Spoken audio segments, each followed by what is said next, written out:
Chaque semaine, nous interviewons un ancien salarié pour discuter de l'expérience du salariat, de l'entrepreneuriat et son mindset, de la création de revenus automatiques et ses obstacles, et de la quête de la liberté financière. Aujourd'hui, nous avons un invité qui m'est particulièrement cher. Son nom est Mouhamadou, il a 34 ans, il est ingénieur aéronautique. C'est un de mes élèves qui a suivi le mentorat de la liberté et bénéficié du ticket d'or. C'est donc une conversation que j'attends avec impatience car Mouhamadou est déjà bien avancé sur le chemin de la liberté financière. Aujourd'hui, nous allons parler de ses projets entrepreneuriaux, de ses investissements, de ses résultats et de comment il concilie son emploi du temps chargé avec ses ambitions entrepreneuriales. Vivement critiqué par ses collègues, à son boulot, par ses proches, dans son choix de se former au revenu automatique et pour son investissement immobilier, il nous expliquera comment il gère les critiques et les utilise comme une source de motivation pour continuer à avancer seul et contre tous sur le chemin de la liberté financière. Enfin, Mouhamadou va nous partager son mindset, son état d'esprit de guerrier pour entreprendre et quitter le salariat. Cette interview va être riche en infos dont vous pourrez vous servir pour dépasser vos blocages et commencer à gagner de l'argent sur internet. Alors sans plus attendre, faisons connaissance avec Mouhamadou. Asseyez-vous confortablement et préparez-vous pour une discussion inspirante et édifiante. C'est parti. Donc Mouhamadou, tu as 34 ans, tu es salarié ingénieur aéronautique. Donc tu es un de mes élèves, tu as suivi le mentorat de la liberté, qui est un coaching en 12 heures pour justement créer un projet hors du salariat. Et tu as également bénéficié du ticket d'or, donc une boutique clé en main qui va te rapporter des revenus automatiques. Donc voilà, c'est vraiment une interview qui me tient à cœur parce que tu es déjà relativement avancé sur le chemin de la liberté financière. Et en plus de ça, tu fais des choses à côté, donc ça va être vachement intéressant de parler avec toi. Donc la première question que je voulais te poser, c'est quels sont tes projets actuels, autant au niveau de l'entrepreneuriat que des investissements? Alors, donc en effet, Mouhamadou Niang, 34 ans. Projet actuel, alors j'ai commencé d'abord les investissements immobiliers, moi, avant de te connaître, on va dire, même si j'étais déjà depuis quelques années un peu dans le milieu du e-commerce, mais peut-être qu'on reviendra dessus. Donc, projet actuel, c'est vraiment investissement immobilier. Je suis dans le nord de la France, à Lille, donc colocation. C'est un endroit qui s'y prête plutôt bien, vu le nombre d'étudiants, c'est assez dynamique. Donc voilà, j'ai deux colocations de 5 personnes à Lille. Ok, donc tu achètes des grands apparts, c'est ça, et tu les divises? J'achète des maisons Ok. qui initialement sont souvent des maisons familiales et j'augmente le nombre de chambres. Généralement, je fais 2 ou 3 salles de bain, toilettes. Et je vise 5 étudiants. Ok, et si tu es à l'aise à parler de chiffres, est-ce que tu peux nous dire un petit peu combien te revient une acquisition moyenne, les rénovations, et combien ensuite tu touches de revenus? Alors si tu arrives à faire un cash flow positif, c'est intéressant de savoir un petit peu. Ouais. Alors, moi, j'essaie de jamais dépasser, on va dire, 200 000 euros. Aller autour de 200 000 euros l'acquisition. Ok. Les travaux, le premier, c'était 70 000 euros, un peu moins peut-être. Et le deuxième, 35 000. Donc voilà, je suis à l'aise quand l'investissement au global est autour de 250 000 euros. Donc ça, c'est le cap. Le premier, il a un peu dépassé, le deuxième était un peu en dessous. Voilà, et la suite de la question, c'était au niveau des... Alors Lille, c'est globalement entre 450 et 550 euros par mois par étudiant, selon la nature des prestations qu'on arrive à mettre en place. Donc moi, ouais, je suis en moyenne, en fonction de la taille de la chambre, on peut prendre une moyenne autour de 480-500 euros. Ok. Donc le cash flow, il est entre 500 et 600 euros, prenant en compte le déficit foncier. Donc évidemment, quand il y aura plus de déficit foncier, parce que le déficit foncier, c'est en gros repousser le moment où l'impôt arrive. Quand il y aura plus de déficit foncier, évidemment que ce cash flow va diminuer. Mais ça, c'est une autre histoire. Ok, donc là actuellement avec le déficit foncier, tu es à combien de cash flow? Tu peux. 600 euros par mois. Ok, bah, Vraiment net. c'est pas mal franchement. Mm. Ça te permet d'augmenter ton salaire. Bon, tu dois avoir, j'imagine, un bon salaire en tant qu'ingénieur aéronautique. Ça te permet Exactement, aussi ouais. d'emprunter des appartements relativement chers et grands. C'est Mais ça. bon, voilà, si tu as 600 euros de plus par mois, c'est vachement intéressant pour toi. Donc ça, c'est pour le côté investissement. Est-ce que tu en as d'autres? Non, c'est tout ce que j'ai C'est déjà bien. pour l'instant. L'idée, c'est évidemment de continuer à pouvoir le faire. Et pour continuer à pouvoir le faire, il faut que les investissements soient réussis et que la banque soit, on va dire, à l'aise pour continuer de prêter. Yes. Ok. Bon, après, niveau entrepreneuriat, j'ai déjà à peu près la réponse, mais du coup, tu vas nous dire pour ceux qui nous écoutent. Tu as lancé une boutique e-commerce avec moi. Oui. Tu avais déjà lancé des boutiques e-commerce, donc si tu peux nous expliquer un petit peu le parcours que tu as entrepreneurial, qu'est-ce que tu as fait avant, qu'est-ce que tu fais aujourd'hui, et qu'est-ce que tu comptes faire demain aussi. Ouais, ouais. Alors moi, j'ai commencé vraiment à me lancer dans l'entrepreneuriat, le e-commerce en fin 2019. Donc, c'était l'année de mes 30 ans. C'était l'année de la révélation, on va dire. Et donc, j'ai passé un an à faire des formations et lancer des boutiques avec les stratégies de l'époque en 2019, qui étaient très, très loin, en tout cas de ma connaissance, de tout ce qui était SEO. Donc, j'ai jamais fait de SEO. Alors évidemment, j'ai eu quelques succès, je suis monté à 20 000 euros, mais en fin de compte, j'avais pas encore une vision qui soit plus long terme et une approche plus. À chaque fois que j'avais un produit winner, on disait, j'avais l'impression que c'était de la chance en fait. Donc j'avais pas d'approche vraiment qui colle à comment moi je réfléchis, c'est-à-dire un peu plus scientifique, un peu plus, on va dire, Ingénieur. logique, avec des chiffres un peu plus ingénieur. Même si que je sais que le fait d'être ingénieur, ça n'assure pas du tout de savoir vendre, ça j'en suis bien conscient, mais en tout cas, je trouve plus raisonné d'analyser des métriques et se dire, c'est bon, là j'ai analysé et je pense que si je vais sur tel business, tel indicateur est ouvert, tel indicateur est moins sûr, tel indicateur est clairement au rouge, etc. Je suis plus à l'aise avec ce type d'approche. Donc j'avais un peu abandonné les boutiques que j'avais créées parce que j'arrivais pas à les pérenniser en fait. Et 2 ans après, je crois, c'est là où on s'est rencontrés, il me semble. Voilà. Donc ça, c'était fin 2022. Et donc j'ai commencé la boutique début janvier 2023. Et aujourd'hui, comment ça prend? Est-ce que tu fais des ventes régulièrement? Comment ça se passe? Alors, j'ai commencé début janvier et je crois que j'ai eu ma première vente en mars, 2 ou 3 ventes en mars. Un peu pareil en avril et puis en mai, je crois que j'ai dû doubler ou tripler. Donc jusque-là, j'ai fait 330 euros de chiffre d'affaires, Ok. donc sans pub, hein, uniquement SEO, sachant que voilà, je développe tranquillement la boutique. Je dois avoir une cinquantaine, soixantaine de produits dessus et quelques articles de blog. Donc il y a encore de la marge et voilà, du coup, c'est rassurant. En fait, pour moi, c'est quelque chose de, du coup, logique au vu du travail qui avait été fait avec toi dans le mentorat. Donc, je suis plutôt content de ça. Ça commence bien. Ok, et là du coup, bon, tu lances une deuxième boutique, enfin du coup là tu m'as confié la création de ta deuxième boutique, Oui, donc que je suis en train de travailler actuellement, pour justement multiplier par deux le nombre de ventes que tu vas faire et surtout avoir plusieurs cordes à ton arc. c'est ça. Donc en fait, pour ceux qui ne connaissent pas du tout le e-commerce, en gros, la plupart des gens qui commencent dans ce domaine-là, c'est des personnes qui cherchent le produit gagnant.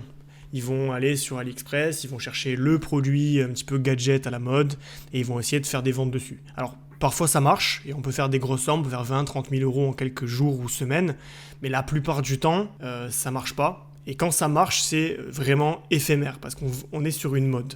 Et ça consiste en fait à payer de la publicité sur Facebook, sur Google, forcément, donc on doit dépenser de l'argent pour en gagner. Et la plupart du temps, on n'est pas rentable et on perd de l'argent et du temps, etc. Et la motivation qui va avec. L'approche qu'on a lancée justement dans ce mentorat-là, et c'est l'approche que j'ai dans le e-commerce, c'est vraiment le côté, comme tu le disais, vraiment rationnel. On va créer des produits qui vont se référencer dans Google pour que les gens puissent acheter sans qu'on soit là. J'imagine que depuis que tu as commencé ta boutique, bon, tu as fait un chiffre d'affaires qui est encore assez faible, mais tu viens de commencer, c'est normal. Je veux dire, ce chiffre-là, tu le fais à des moments incongrus. Tu as dû avoir des notifications pendant la nuit ou des fois à C'est ça, 19 ouais. h le soir. Tu gagnes de l'argent littéralement sans rien faire. Tu as travaillé avant, mais si tu veux, l'argent que tu vas gagner aujourd'hui et que tu gagneras demain, tu le gagneras alors que tu n'as pas fait d'effort ce jour-là pour en gagner. C'est ça le principal but. Le but, voilà, c'est de créer une entreprise qui va perdurer dans le temps, qui va remplacer le salaire, et pas juste de faire quelques milliers d'euros par-ci par-là pour recommencer à zéro. C'est ça le but en tout cas. Alors du coup, actuellement, tu es ingénieur aéronautique. Je connais pas trop le milieu des ingénieurs, par contre, je pense que ça doit être un milieu prenant. Comment est-ce que tu gères la fatigue intellectuelle et le manque de temps? Et quels sont les secrets que tu peux partager pour réussir à concilier tout ça, c'est-à-dire des investissements immobiliers, on sait que ça prend du temps, des boutiques e-commerce, etc. Ah oui, alors ça, c'est vraiment le sujet le plus compliqué, ouais, en effet. Moi, quand je rentre le soir, je suis mort. Donc, clairement, j'ai une organisation qui est un peu, enfin, parfois assez militaire, on va dire, même si je suis comme tout le monde, je respecte pas toujours ce que je me suis fixé, mais en tout cas, à chaque fois que je respecte pas, je m'engueule moi-même et je me refixe le, je me redis le système que je dois appliquer pour que tout ça soit possible. Moi, j'aime bien dégager les soirées. C'est pas toujours évident, mais j'aime bien dégager les soirées, quitte à finir un peu tard. Mais j'aime bien quand même avoir du temps le soir. Ça me permet de, voilà, de passer une soirée où je réfléchis pas. Donc, en gros, le soir, si je fais des tâches, c'est peut-être passer des commandes ou ce genre de choses voilà, qui prennent pas beaucoup d'énergie intellectuelle. Je me concentre sur les matinées. Je me lève assez tôt. J'ai besoin de dormir 8 heures, donc je dors 8 heures. Euh, mais je me lève tôt quand même. J'essaie d'avoir une heure et demie le matin avant d'aller au travail. Ah, c'est là où t'es le plus frais en fait, niveau attention, concentration. Exactement. Exactement. Après, moi, ça dépend aussi des gens. Mais moi, c'est ça qui fonctionne et que j'arrive à tenir sur la durée. Et donc, j'essaye de me dire, le matin, vu que j'ai ça comme énergie, je vais plutôt choisir telle tâche de mon business. Je vais préférer faire, par exemple, rechercher des mots-clés ou Ouais. voilà, faire des illustrations d'articles de blog ou essayer d'être un peu plus dans la créativité. Je ne vais pas m'engager dans des tâches où j'ai besoin d'être vraiment hyper concentré pendant très longtemps. Mais voilà, on va dire que je vais préparer le travail. Je fais des gros rushs le week-end de 3 4 heures. Là, pour des tâches, par exemple, je me dis, là, il faut absolument tant de fiches produits dans la boutique. Ouais. Mais je vais m'y mettre pendant 4 5 heures à le faire. La gestion du temps, je ne sais pas si j'ai le secret. Je dis juste ce que moi je fais. Moi, je m'organise comme ça le matin, le soir, essayer de ne pas dormir trop tard, de façon à avoir le temps de sommeil. Un peu de sport. Et je dégage tous mes dimanches, par contre, pour faire de l'administratif, du sport et de la détente. Et le dimanche soir pour préparer la semaine. Mais honnêtement, c'est la plus grosse. Je pense que c'est probablement la chose la plus compliquée pour moi de gérer mon temps. Parce qu'en fait, je suis explosé, quoi. Quand je rentre, quand je finis le travail, je sais plus rien faire, en fait. Ouais, mais c'est ça le problème en fait, c'est que t'as deux aspects en fait. T'as l'aspect temporel qui est que bon, mécaniquement, quand tu bosses 10 heures par jour, entre la pause déjeuner, les embouteillages ou les transports et compagnie, tu passes 10 heures hors de chez toi. Tu rentres chez toi, bon, t'as d'autres tâches administratives à faire, ou nettoyer la maison, ou faire à manger qui te prennent du temps. Mais allez, j'enlève ça. Admettons, t'arrives à dégager 2 3 heures. Le soir, comme tu le dis, tu rentres chez toi, t'as plus d'énergie mentale. En fait, C'est ça. chaque jour, on a un stock de volonté qui fait que quand on rentre à la maison, si on a utilisé le stock de volonté, on peut plus avancer. Ou alors on fait des tâches vraiment qui demandent moins, comme tu l'as dit, Ouais. de ressources. Et moi, j'aime bien travailler jusqu'à tard aussi, mais force est de constater qu'à 1h du matin, quand ça m'arrive des fois d'être ultra motivé, j'arrive plus à réfléchir, tu vois. Ouais, c'est ça. Alors que le matin, C'est c'est ça. vrai que c'est là où tu fais les trucs les plus compliqués, les plus durs pour avancer. Et c'est un conseil que je donne souvent aussi, de se lever plus tôt le matin, 1 heure, 2 heures plus tôt, quitte à se coucher plus tôt, pour justement réussir à dégager du temps de qualité pour ses projets et pouvoir sortir du salariat. Et d'ailleurs, par rapport à ça, mais moi, ce qui m'intéresse de savoir, c'est pourquoi tu fais tout ça. Quel est l'objectif à terme? Ah, alors, moi, on va dire, j'ai deux, trois objectifs principaux selon on va dire, court terme, moyen terme et long terme. L'objectif court terme, alors quand je dis court terme, enfin, c'est court, moyen terme, on va dire à 5 ans. L'objectif à 5 ans, c'est vraiment de ne plus dépenser justement autant de temps à faire le travail que je fais pour me nourrir, nourrir ma famille, etc. Ça, c'est vraiment le premier objectif, c'est me dégager du temps pour pouvoir m'atteler à des tâches qui représentent, on va dire, enfin, qui sont importants pour atteindre les objectifs suivants que je vais évoquer. Donc, vraiment, je suis focus sur, il ne faut plus que je me lève le matin et que je travaille 10 heures par jour pour aller, on va dire, chercher à manger, comme on dit. Ça, c'est vraiment le premier objectif basique. Le deuxième objectif, on va dire, on va se limiter à deux. Le deuxième objectif, c'est que moi, j'ai envie de passer mon temps à des tâches qui ont plus de sens et qui sont tournées vers l'Afrique, d'où je suis originaire, enfin d'ailleurs où j'ai grandi. Moi, j'ai une partie de ma famille qui est africaine et l'autre partie qui est française, on va dire. Et donc, je viens du Sénégal et en fait, j'ai envie d'être une sorte d'investisseur slash éducateur pour la jeunesse africaine. Je ne sais pas exactement, c'est pas encore bien clair dans ma tête, mais ce qui est clair dans ma tête, c'est que c'est ça que je veux faire et je veux complètement le décorréler l'argent que que je dois gagner tous les jours pour vivre, en fait. Yes, ok. Ouais, donc en fait, gagner du temps et surtout trouver du sens. C'est ça en fait que tu me dis. Ouais, c'est ça. Tu m'as partagé une anecdote avant l'interview. Tu as rempli un petit Ouais. formulaire où tu m'as expliqué que tu as fait un investissement locatif, donc les colocations. Et tu as dit à la banque que tu voulais acheter une résidence principale Ah oui, oui. pour faire passer le prêt. Et on t'a traité de tricheur pour ça. C'est le Ouais, mot que tu as c'est vrai. utilisé. Ouais. Moi, la question que j'ai, et c'est une question assez globale, c'est comment est-ce que tu gères les critiques et comment tu les transformes en motivation pour continuer à progresser et à avancer. Alors ça, c'est... En fait, j'ai un niveau... je pense que j'ai un seuil de tolérance qui est plutôt élevé par rapport à beaucoup de gens. Par contre, à un moment donné, c'est juste pas possible. Généralement, moi, j'accueille ça comme ah ouais, tricheur, ok, développe. Donc, en fait, je rentre dans une sorte de jeu avec la personne pour voir jusqu'à où la personne va développer. Parce que finalement, on se rend compte que les gens, ils disent ça comme ça, Oui, c'est parce une que... insulte en fait, tu vois, ils Ouais, disent ça au voilà. pif, quoi. C'est... Donc, en fait, il n'y a pas de fond. Il n'y a jamais vraiment de fond derrière. Il y a très peu de personnes qui vont vraiment dans le débat. Donc, généralement, ça s'arrête là. Mais à un moment donné, je ne suis pas aussi tolérant. Et en fait, là, ce que je fais, c'est que je coupe, je passe le moins de temps possible avec ces gens-là. En fait, quand on est encore salarié, le problème, c'est que quand on fait des choses à côté, on vit dans un monde double, en fait. Et donc, tout le challenge, c'est d'arriver à gérer ces deux mondes-là, parce que on est quand même obligé de passer 10 heures par jour au boulot. Donc, il faut parler avec les gens.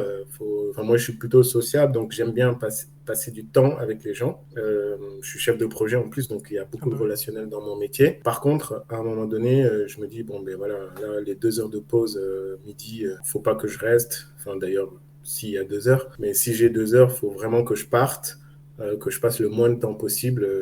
En fait, je coupe juste la relation. Je pense qu'il n'y a pas d'autre solution miracle. C'est juste couper les mauvaises ondes, quoi. Ok, donc toi, radical, quand il y a un problème, enfin quand t'as une personne qui va te manquer de respect ou juste même être envieux, parce que c'est ça en fait, c'est de l'envie, non? Je sais même pas s'ils sont... Parce que y a différentes phases. Hein. Y avait la phase je vais me lancer dans l'immobilier, où là, les gens voilà, commencent par acheter ta résidence principale. Ah Bon, oui, voilà, la très bien. base. Donc là, forcément, moi, je débat. Donc ça, c'était le débat. Ensuite, j'en ai un premier, puis un deuxième. Et le deuxième, je commence à raconter. Et en effet, dans cette phase-là, c'est de l'envie, ouais. Je pense que c'est de l'envie parce qu'en fait, c'est les mêmes personnes qui trouvaient des excuses 3 ans plus tôt quand je commençais à en parler. C'est les mêmes qui sont obligés de changer de discours, en fait, parce que le premier discours ne tient plus et ils ont plein d'excuses. Et donc au final, moi, moi, je les juge pas. Je sais même pas si c'est méchant ou pas méchant. Moi, j'accepte jusqu'à un certain point, puis à un moment donné, je coupe. En fait. Ouais, ouais, ok. Ouais, c'est pas mal comme méthode, hein. De toute façon, je pense que c'est le plus simple plutôt que d'essayer de combattre. Ça va te prendre Ouais, de l'énergie que t'as pas, donc t'as pas envie c'est clair. d'investir dans ça surtout. Mais après, Ouais. moi j'ai remarqué quand même que la plupart des gens, en fait, on est un miroir pour eux. Tu vois, en fait, ils se voient en toi et je pense que ça leur montre une image d'eux qui les dérange pour une raison que je ne connais pas. Mais peut-être que c'est des gens qui sont pas bien dans le salariat et qui aimeraient faire comme toi mais qui ont peur. Donc tu vois, moi je pense qu'ils sont plus victimes d'eux-mêmes à penser comme ça. Ou alors il y a des gens, ils sont juste en fait dans le moule, bien formatés, et tout ce qui sort de leur croyance c'est une hérésie, tu vois, qu'il faut combattre. Ça arrive aussi, mais j'ai quand même remarqué que la plupart des gens, même si tu leur prouves par A plus B que ça marche, et c'est ton cas, ça commence à marcher, Mhm. ils trouveront toujours un moyen de te contredire ou alors de t'ignorer. Je sais pas si ça te l'a fait Ouais, ça. ouais. Oui, oui, oui, c'est vrai. Et d'ailleurs, je ne sais pas si je l'ai dit ça quand j'ai raconté l'anecdote. Euh, à chaque fois que je parle, je pense à des personnes précises. C'est un peu difficile. On dira pas les Euh, noms, hein. donc, j'ai eu une remarque il n'y a pas très longtemps, même personne, mais d'il y a 2 ans ou un an, enfin, en fonction du stade où j'étais, qui est venu me dire ah, mais t'as vu que les loyers sont plafonnés à Lille? Donc moi j'ai investi à Lille. Et donc bon bref, du coup ça met à l'eau ton truc, non? Ah ouais. Voilà. Et ça c'est bizarre comme remarque. Hmm. Donc, du coup là évidemment ça me fait rire parce qu'en fait il s'en rend compte 2 ans plus tard, alors que moi je le savais déjà il y a 5 ans que les loyers étaient plafonnés. Bon bref. Oui, bah en fait, je pense que les gens le font pas de manière malveillante, mais en fait, Mhm. tu vois, ils ont cette. Presque, ils seraient contents en fait que ça se fasse pas. Parce Ouais, que, tu vois, eux ne l'ont pas fait, donc voilà, c'est presque un instinct primaire de compétition. Enfin, c'est comme ça que je le vois en tout cas. Mais bon, ouais, de c'est toute possible, façon, si tu t'attaches à ça, t'avances pas. Hein, donc, c'est tu fais clair. bien, je pense, de faire ta technique. Et d'ailleurs, tu m'as parlé d'une autre anecdote par rapport à ça. Quand tu as commencé à suivre des formations sur Internet, on t'a demandé si tu étais Oui, devenu vendeur de rêve ou si tu t'étais oui, fait c'est ça. arnaquer par des vendeurs de rêve. Alors Ouais. ça m'intéresse de savoir aussi comment tu penses que les gens perçoivent l'auto-éducation. Et la suite de la question, c'est qu'est-ce que ça dit selon toi du système éducatif français? Ouais, ouais, ouais. Alors, Vaste question. ouais, ouais. Alors, en fait, il y a plusieurs. Le truc, c'est qu'il y a plusieurs populations. Surtout que moi, je travaille dans une usine de fabrication, donc j'ai vraiment toutes les populations, quoi. Mais le point commun de toutes les populations, c'est que, en fait, ce qu'on fait soi-même pour s'éduquer en dehors de l'école, c'est presque pas de l'éducation. En fait, ils ne savent pas. Et là, je parle plus par rapport aux ingénieurs et aux techniciens qui se disent, enfin, qui se disent qu'ils ont fait, on va dire, des études. En fait, n'arrivent pas à imaginer que les études ne s'arrêtent pas, en fait. Enfin, que apprendre ne s'arrête pas. Et du coup, quand j'arrive et que je dis je suis telle formation, eux, ils comprennent pas pourquoi je fais ça. Hmm. Parce que j'ai pas dit, j'ai pris une formation avec le conservatoire, enfin, nous on appelle ça le Oui, pour te conservatoire. reconvertir ou un truc du style, Ouais, tu vois. voilà, c'est Hmm. ça. Et donc, au début, ils sont là, ils disent, mais pourquoi? Voilà, donc l'auto-éducation, non, les gens, c'est plutôt, ouais, c'est l'auto-éducation par les infos et par ce qui passe à la télé, mais pas l'auto-éducation par des formations. Je pense que payer des formations, quand je dis que je paye des formations, ça les rend fous Ouais, au parce qu'un début. investissement ne peut pas être éducatif. Ça peut être que investir dans un placement immobilier à la limite, tu vois. Parce qu'on on comprend le système de j'investis et je touche de l'argent en retour.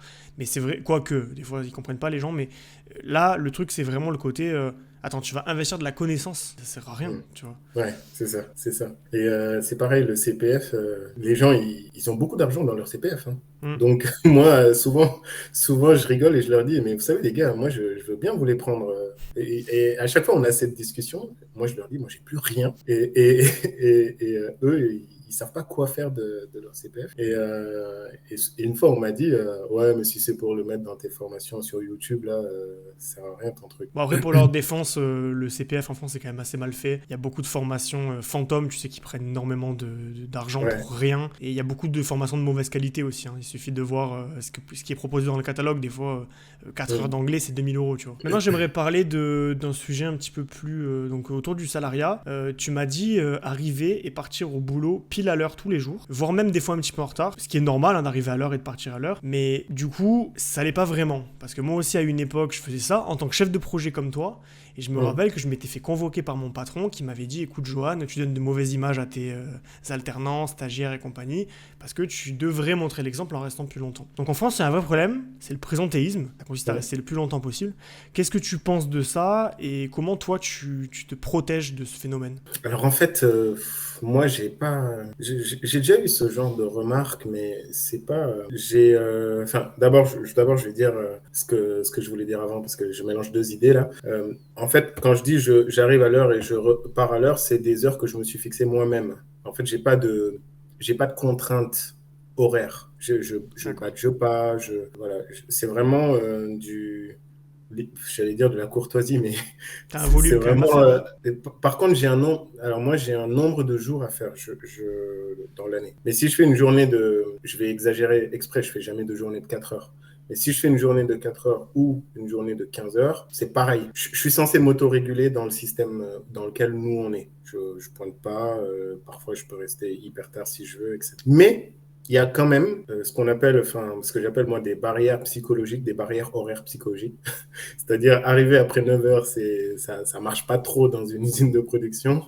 Et partir avant 16-17 heures, ça marche pas. Donc, moi, du coup, je me suis dit, moi, je fais 9h, 18h ou 9h, 18h30. Pas plus, pas moins. Tu restes quand même Sauf. 1 heure de plus. Ah oui, oui, oui. Par contre, je le fais. Mais je me le fixe moi-même, quoi. Parce que j'ai pas envie de devoir me justifier de. D'accord. Par contre, j'ai quand même eu une seule fois une remarque sur mon amplitude horaire, on va dire. Et en fait, ce que j'avais fait, c'est que j'avais vraiment, et ça, j'ai fait l'exercice, j'ai extrait mon calendrier un an derrière. Et puis, du coup, j'ai calculé, puis j'ai mis un point à mon chef qui m'avait fait cette remarque avec un fichier Excel qui représentait l'extraction de mon calendrier. Bon, bref. Et du coup, j'avais calculé, j'avais fait des graphes sur mes heures et tout en lui disant qu'il m'a fait la remarque à un moment où, en effet, je faisais moins, mais il m'avait jamais fait de remarque les 6 premiers mois où je faisais plus. Bref, et donc, je lui avais démontré. Il m'a dit non, mais je veux pas rentrer dans des trucs comme ça, juste montrer l'exemple. Mais tout ça pour dire que, en fait, pour m'en protéger, j'essaie d'être honnête avec moi-même. En gros, je me dis, voilà, je pense que cette amplitude-là, elle est normale. Enfin, elle est normale et du coup, je suis capable de le défendre. Et si jamais un jour j'y arrivais plus, je pense que je ferais du présentéisme. Par contre, j'adapterais le présentéisme de façon à travailler au travail. Voilà, c'est ça, ouais. Parce qu'en fait, le présentéisme, le problème de ça, c'est que vraiment, en fait, t'es en compétition indirecte avec tout le monde. C'est-à-dire que c'est vraiment à qui restera le plus longtemps. Parce que, tu vois, tu l'as dit toi-même, ton supérieur, il arrive, il te dit, tu travailles pas assez, tu lui montres un graphe, il dit, bon, d'accord, je veux pas rentrer dans le débat. En fait, il est en train de te dire, j'ai perdu le débat, tu vois. C'est ça, C'est surtout. ça. Parce que tu lui as prouvé par A plus B, il s'est attaqué à un ingénieur, donc il s'est trompé. Tu vois que, en fait, c'est faux, ce qui est dit. Et souvent, le présentéisme, c'est du ressenti. C'est pour ça que les mecs, ils restent longtemps au bureau, parce qu'ils veulent que le patron ait le ressenti, qu'il reste longtemps, qu'il travaille bien. Même C'est si on ça. le sait bien, il y a des mecs qui restent jusqu'à 19h, mais ils vont fumer 10 cigarettes, ils vont C'est boire ça. 14 cafés, tu vois.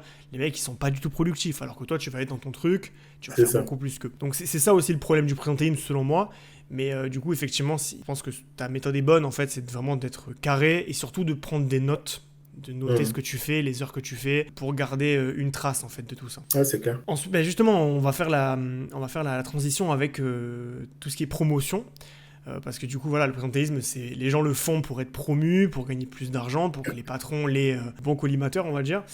Euh, Toi, on t'a proposé une promotion. On t'a proposé d'ailleurs, au passage, une promotion si tu as accepté de venir plus tôt au travail, il me semble. Ouais, c'est Voilà, vrai. donc petit chantage au passage. Ouais. La question que je me pose, c'est pourquoi t'as refusé? Comment t'as pesé les avantages et les inconvénients et qu'est-ce qui t'a fait refuser? Parce qu'au final, on se dit, une augmentation de salaire dans le salariat, tout le monde voudrait ça. Pourquoi toi t'as refusé? Parce qu'en fait, je connais les grilles, je sais comment je suis positionné par rapport aux différentes grilles. Et alors, on n'est même pas encore arrivé au débat de combien de pourcentage j'aurais été augmenté. Mais même si c'était de 50%, je refusais quand même.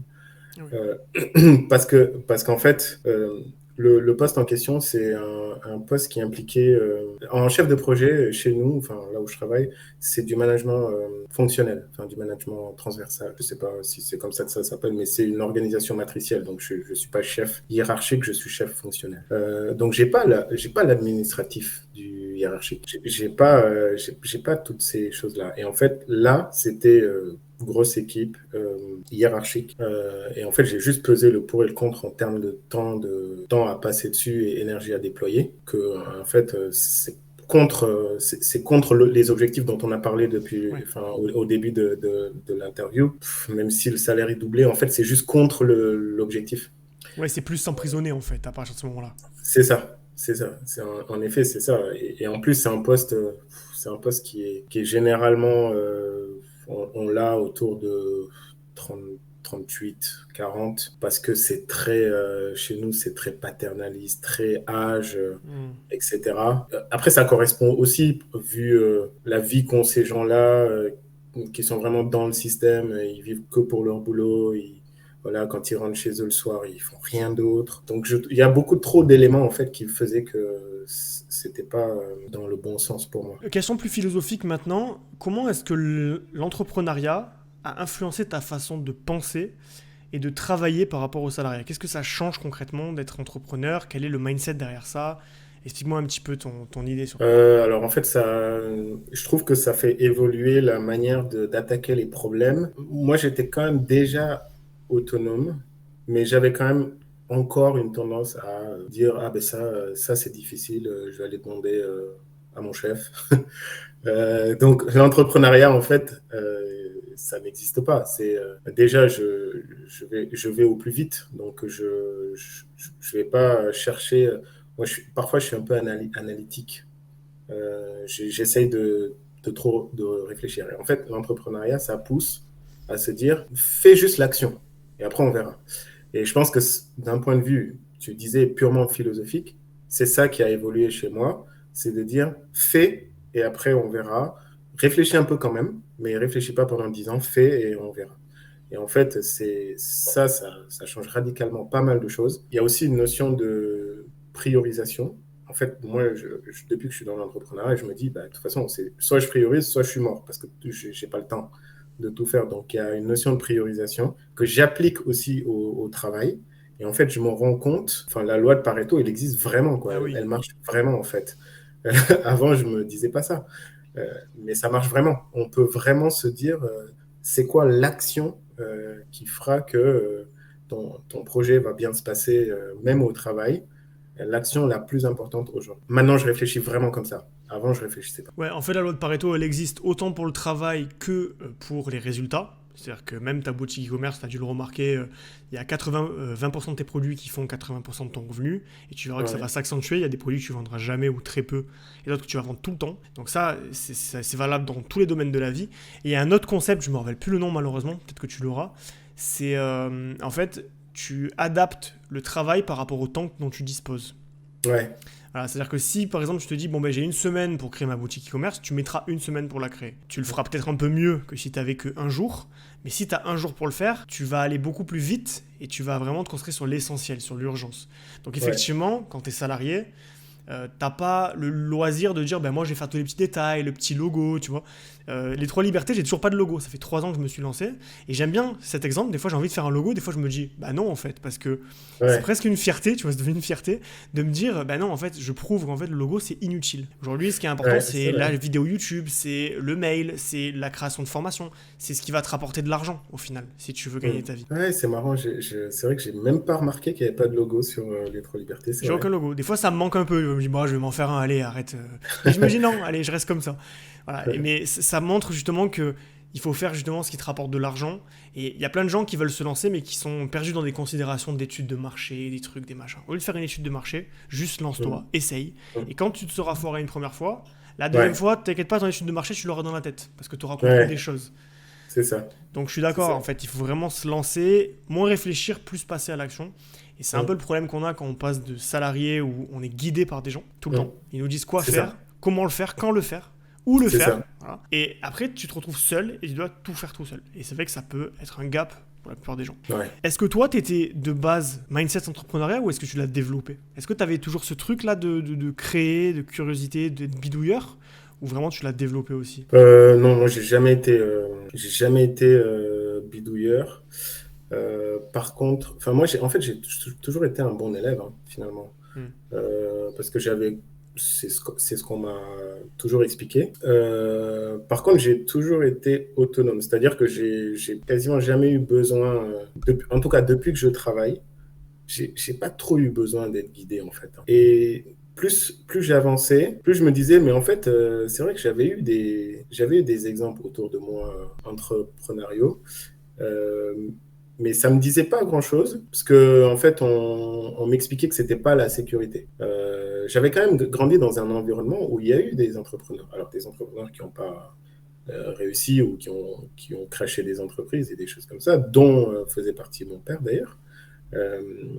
Mais lui-même était un exemple entrepreneurial parce qu'il a démissionné de la fonction publique pour créer son cabinet d'avocat. Et en fait, tous ces exemples-là étaient déjà autour de moi. Par contre, on m'a toujours éduqué de façon à faire des grandes études et aller dans une grande entreprise. Donc, je pense que c'est pour ça que ça a mis du temps. Mais aujourd'hui, honnêtement, je pense que je suis capable de me débrouiller tout seul. Ok. Et en fait, est-ce que ce qui t'a poussé à te mettre dans l'entrepreneuriat, au-delà du fait d'avoir baigné dans cet environnement, est-ce qu'il y a aussi un rejet de ce système-là? Et si oui, qu'est-ce que tu rejettes en fait dans le salariat? En fait, ce que je rejette, c'est que, en fait, c'est même pas le salariat lui-même Au départ, c'est pas le salariat que je rejette, c'est vraiment une envie profonde, presque philosophique de faire quelque chose.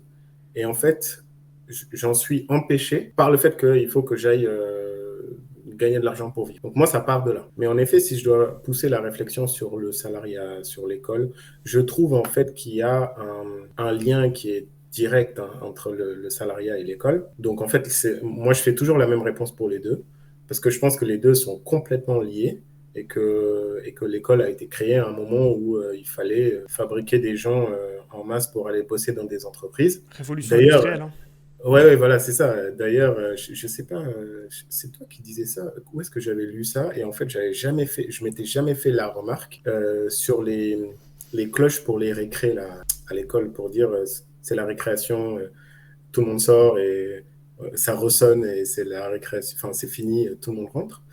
À un moment donné, il y a eu ça dans les usines Ah, ok. pour dire c'est la pause. Et en fait, donc l'article que je lisais disait ben, ça a la même origine. En fait. Du coup, je comprends mieux, du coup, j'ai mieux compris pourquoi je faisais un lien avec les deux.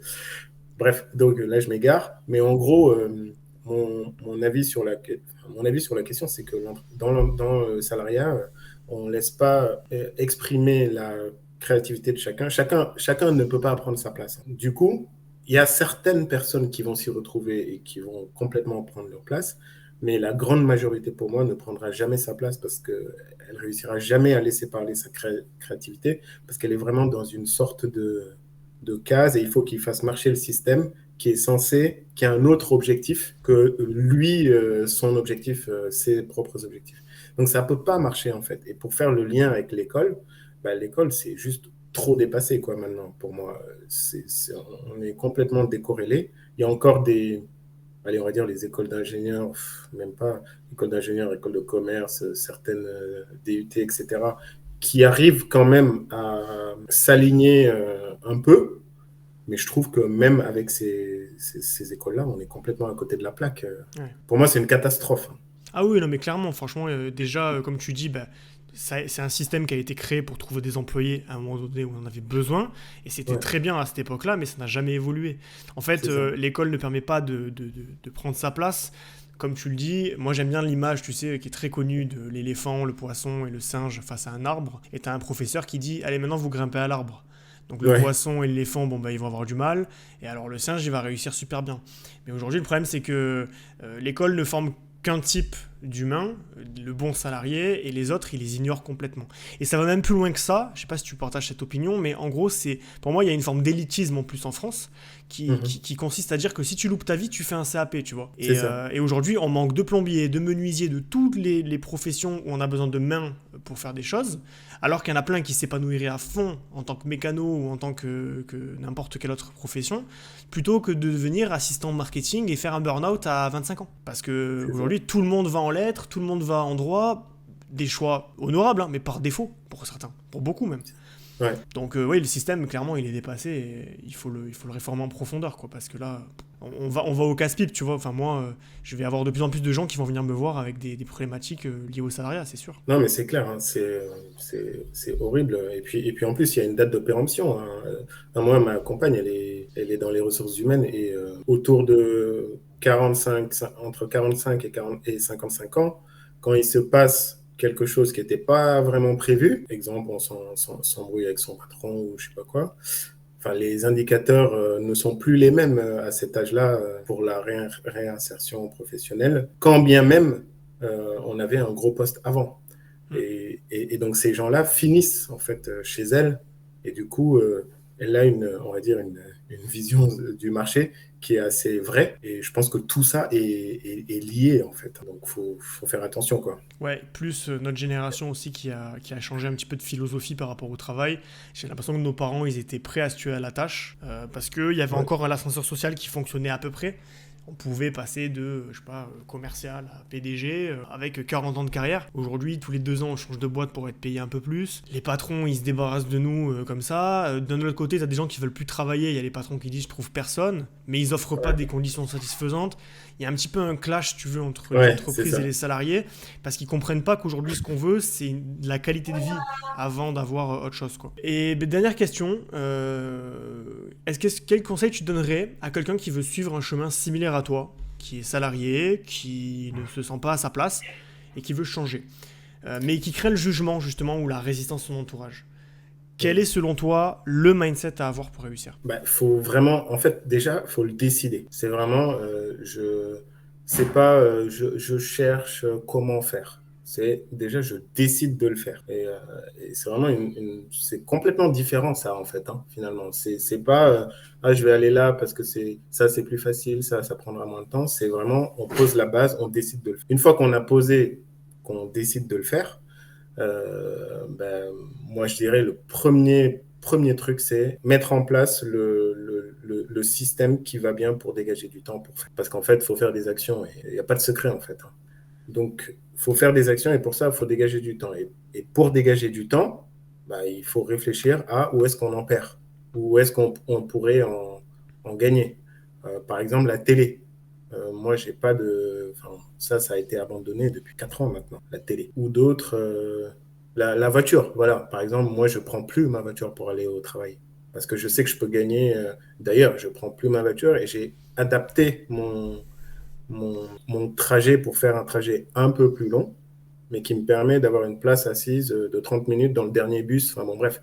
Donc, il faut trouver des solutions pour dégager du temps pour pouvoir faire son projet. Et ça, c'est les fondements. Et l'ingrédient, on va dire, qui va dégager, qui va faire la différence, c'est il faut se démerder pour trouver les bons conseils de gens qui ont déjà fait ce qu'on veut faire. Moi, j'ai passé trop de temps à tourner, que ce soit dans l'immobilier ou dans le e-commerce maintenant avec toi, j'ai passé trop de temps à tourner autour du pot, à consommer 10 000 contenus. Et en fait, ce qui marche, c'est vraiment de trouver les personnes qui ont fait ce qu'on veut faire. Point. Voilà, j'ai pris un coaching en immobilier. Première fois, deuxième fois. Pour la troisième, je reprendrai un coaching parce que je veux assurer le coup, quoi. Et pareil avec toi. Je pense qu'il y a, en fait, au final, avec ces 3 points-là, je vois pas. Et du temps. Parce que c'est pas en 2 mois quoi, que ça marche. C'est sûr, il faut en général, comme je le dis, patienter bien 6 mois pour avoir les premiers résultats. Et bon, je vois large justement pour pas décevoir les gens. Et je dirais que vraiment pour remplacer son salaire, on peut le voir à horizon 2-3 ans en général. Bah écoute, super. Merci en tout cas pour ton témoignage qui est riche parce que t'es un salarié donc encore, mais tu es vraiment sur la bonne voie pour la liberté financière. En tout cas, tu as déjà des actions, des revenus qui rentrent. Donc ce n'est qu'une question de temps pour toi. C'était très cool d'avoir ton avis et merci de t'être livré en vidéo pour cet exercice. Merci pour ton invitation aussi. Je t'en prie et puis voilà, je te dis à bientôt du coup. Ouais, salut, ciao, ciao.